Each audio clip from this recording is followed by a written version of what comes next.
Quantum healing, the future of medicine. I wanted to go into a conclusion and read you something again from The Return of the Bird Tribes by Ken Carey, Carey. And it's from chapter 5. I'm going to read some of it and I'll read the ending of it because it's so beautiful. Of course, the way he writes is so incredible and so poetic, but also very accurate to the time of the Native American experiences, especially on the plains, during a very, very turbulent time in America at the time. It was about also 2,000 years ago. And a woman was sent to make this right, to bring some balance to the tribes at the time. There was a lot of disarray and a lot of disruption and a lot of wars going on. People had lost their way, as we all do. They were middle of, this dark age really has been going for a few thousand years. So literally it was a time period when people were right in the middle of that. It's a typical time period when Christ came onto the planet to do the same thing. I mean, he always said, I did not come here to bring peace. I came here with a sword. He had to cut out some things. He had to show some things. He had to bring realizations onto the planet in order to keep some kind of balance when humanity was completely falling apart. So it wasn't just happening in the Middle East, let's say. It was also happening here in the Americas. And Ken Carey was involved with that time period. At least that's his memory of what he talks about when he writes this book, The Return of the Bird Tribes. Because this group, the Bird Tribe, have returned. We have talked about this in previous episodes. They have already been on the planet for quite some time, training and learning how the systems work here, because they come from very high dimensions and they need to adjust to be able to be helpful to people. If they don't understand this dimension, that doesn't help. So the Bird Tribe has been here, but it's all been done on divine timing. And divine timing has different dates for the bird tribes to immerse out again. The bird tribes were the same crowd that worked with Christ and have worked on other historical times where they come as a group. It's a small group of highly trained specialists that assist Creator when there needs to be balance on any planet. It does not only Earth. The bird tribes will go to many different planets when asked. We work directly for Creator.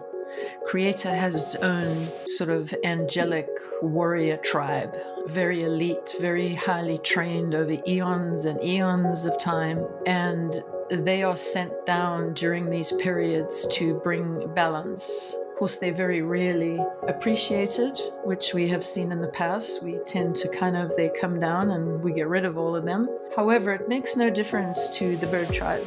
Bird tribe know exactly they're here to do a specific job, a specific mission, and no matter what comes in the way, that's what they intend doing. They don't falter, they don't get knocked left or right. It's a very tough way of being, but you can recognize these people quite easily.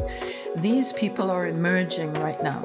You're going to start to see these people, and they will help humanity. Again, help. They're not going to do the work for you, but they are here to assist you, guide you, give you information, give you knowledge, set up the paradigms. If you see these people and you want to help them and you want to be on board with that, for heaven's sake, get on board with that. They're sent by Creator. So when I'm reading about the bird tribes, this was Ken Carey's talk about to the Native Americans, basically, because during that period of time, 2,000 years ago, the bird tribes arrived here on the shores of America to help the tribes get together and get more spiritual and get some rituals in place. And that's why you get the circles and the pipe smoking, and all this was introduced at that time to give them a system, a positive system that they could work all together and bring it to a positive conclusion instead of where it was troubling. So one woman that was sent was particularly prominent, very well-known although you can talk to modern Native Americans and they've never heard of this woman. But most Native Americans will know about White Buffalo Calf Woman. And if you go to the book and you get it, Return of the Bird Tribes, and you go to chapter 5, there is a chapter on her. There's a whole story on her and what she did. I love Ken Carey's description, I think most of all, just simply because he's so poetic. But I'm going to read to you directly from this chapter 5. White Buffalo Calf Woman. She came from the stars. To many tribes she came, though each knew her by a different name. You might see her now as two young Sioux hunters first saw her, walking barefoot, like a vision across the low rolling hills of the prairie. They had climbed to the top of one such hill, looking for game, for some sign of movement on the broad rolling sea of grasses. Far away, they saw a dot upon the horizon. They watched it carefully. By the time it disappeared behind the hill before them, they were almost certain it was human. With bated breath, they waited. And at last, upon the crest of a hill, a young woman appeared, wearing a beautiful white buckskin dress, decorated with dark porcupine quills. At her side, she carried a skin pouch, an eagle feather woven into her long, braided black hair caught the light of the early afternoon.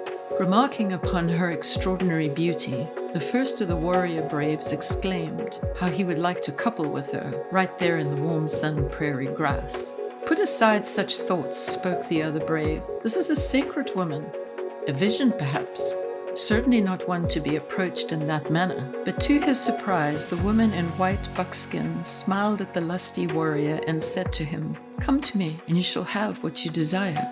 And so the second brave was left standing alone on the prairie, watching as his brother walked off, apparently enjoying the mysterious woman in the swirling cloud of dust that for a while hid them both from sight. When the dust had settled enough to see, there was the woman, bringing slowly together the stitches of her dress. At her feet, partially decomposed, lay a corpse, alive with worms, beetles, and a cloud of hungry flies. Then White Buffalo Calf Woman, who was the form in which the Great Spirit had come to teach the people of the plains, spoke to the young brave, who now remained alone, and said, "A man who looks first to a woman's outer beauty will never know her beauty divine, for there is dust upon his eyes, and he is as good as blind.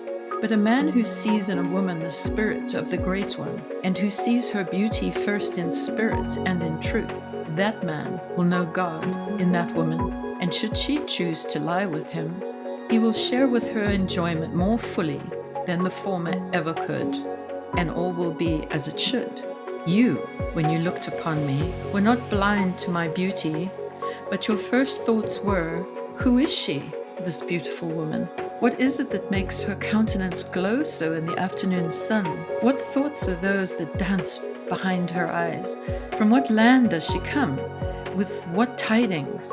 And so, my young friend, have no fear. You too shall have what you desire. You and your friend symbolize two paths that the men of a tribe can take. If you seek first the sacred vision of the Great Spirit, you will see as the Creator sees. And in that seeing you will find that what you need from the earth will come readily into your hands. But if you seek first to secure your earthly desires and forget the spirit, you will die inside. In olden days, most of the men took your path. But in this age, many men are now going to the path of your fallen brother. What you saw in the cloud was a speeded up lifetime. Your brother lived many years in those moments while you saw only a swirl of dust. It was not so bad for him as you might imagine. He lived a life that many in this forgetful age would even say was a good one, but he was ruled over by his passions, and in the end his body turned to dust, for all his thoughts were dust. He had forgotten not only the Great Spirit, but his own spirit as well. He contributed nothing of meaning to me, to womankind, or to the people of the plains. Then the young hunter asked the woman who she was. With eyes black as the midnight pools between the stars, she looked steadily at him for a moment, as if her gaze alone gave obvious answer. I am the spirit of truth, she replied at last. Your people know me as the mother of the old ones, but as you can see for yourself, I am not so old as all that. I am no older than any stalk of grass waving in the wind or any prairie flower. I am the great mother who lives inside every mother, the girl who plays in every sister child. I am the face of the great spirit your people have forgotten. I've come to talk to the nations of the plains. Go before me to your village. Tell your chief to prepare a generous teepee that will accommodate all the people of your camp.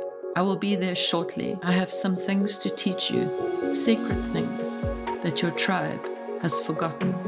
There is a story that one can research on what that journey was, on what she taught, easily found. You can just Google White Buffalo Calf Woman, and she was actually a legend in her time and has been for thousands of years. But I would like to conclude, because we don't want to read the entire chapter, I will just read the conclusion of that chapter because I think that makes the most sense. That we are here today, we're in the same position today than we were at that moment of time.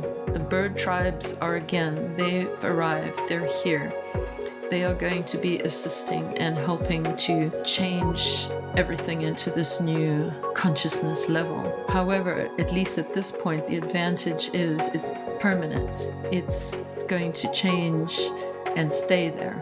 It's not going to stay the same as it was, and then everyone slips back into the darkness again, which is what's happening where we are right now. Because even with all that work done and with Christ's work and so forth, we don't seem to have stepped very far into a positive future, and therefore Creator is now shifting things. A whole new system is being put in place to bring us to positivity, which I think is fantastic. And as far as healing goes, medicine goes, it's beyond exciting. So we need to all get on board with that and support people that are doing natural healing that makes sense.